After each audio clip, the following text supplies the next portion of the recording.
ఇక్కడ చూస్తున్నది మీకు బాగా తెలిసిన తాజ్ హోటల్. దీని పూర్తి పేరు తాజ్ మహల్ ప్యాలెస్ హోటల్. ఇది ముంబైలోని కొలాబా అనే ప్రాంతంలో గేట్వే ఆఫ్ ఇండియాకి అతి సమీపంలో ఉంది.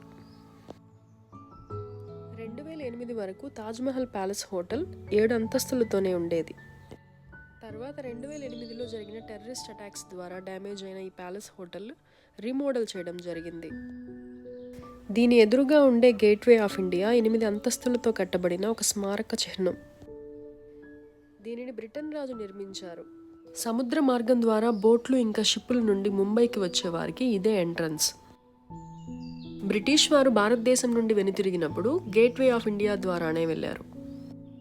అయితే అటాక్స్ తర్వాత మోడర్న్గా మారిన తాజ్ మహల్ ప్యాలెస్ హోటల్ ప్రస్తుతం 22 అంతస్తులు 1500 మంది పనివారితో భారతదేశంలోనే అతిపెద్ద హోటల్.